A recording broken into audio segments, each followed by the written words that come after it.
since our arrival here, we've seen students or pupils coming into school, but something strange really that met them when they arrived. They were being searched by police and some of their parents, and obviously that was sparked by what happened on Thursday last week, that stabbing of that particular pupil resulting in the death of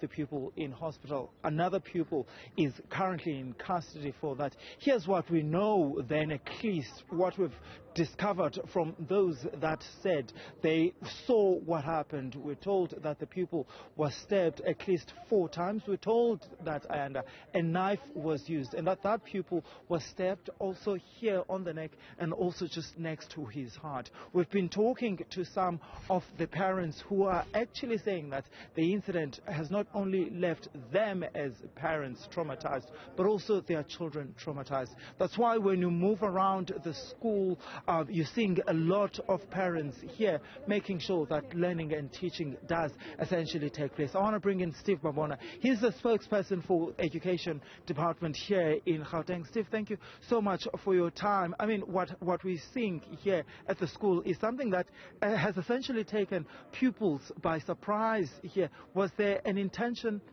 into what we saw today here? Yes, thanks very much. Remember, there was a parents' meeting yesterday. So what is happening here, it's what would have been agreed upon by parents themselves, because it was emphasized that there's no room to disrupt schooling. Hence, they had to make sure that there's no disruption. And as we speak now, learners are in the classrooms. But it's just concerning that allegedly there's about 3 buses that are supposed to, drop off learners. They have not arrived as yet. It's quite concerning, but we are monitoring that closely. What could be the reason of those buses not arriving, Steve? Have you guys ascertained at least? Well, according to information at our disposal, was that in the meeting yesterday, there was an element of those parents that were not happy about the decision, and they felt that probably they must continue with disruption. But we are managing the situation now. The majority of our learners are in the classroom.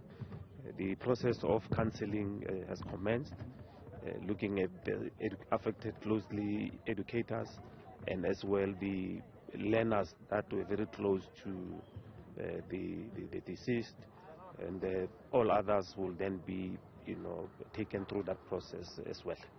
One of the things that I've heard, Steve, from the pupils who saw what happened, they're saying that there's no doubt that this incident was sparked by bullying. In fact, one of the pupils went as far as to say, you must come in the afternoons at the school. You'll find many parents here to complain about bullying. Well, yes, we have interacted with the officials at the school. There is an element of confirmation to a certain extent of that bullying, because they actually confirmed that it did not happen once. The younger brother experienced that twice, and what we do, we encourage learners to report so that the school is in a position to manage the bullying. They have a standing working relationship with the police. That's why you see the presence of the police here. So if it's reported, then they're in a position to process all those complaints. I've been told to wrap, but I need to squeeze this question. Have you guys established where the weapon came from? Because a knife was used. Learners told me. Well, that is part of the investigation internally, and the police as well, because there's other learners that would have witnessed that process, and we don't want to divulge much, but there is an investigation on where does that knife come from and who's the owner of that knife. All right, Steve Mabona, thank you so much. Steve Mabona, he speaks for the Education Department here in Gauteng.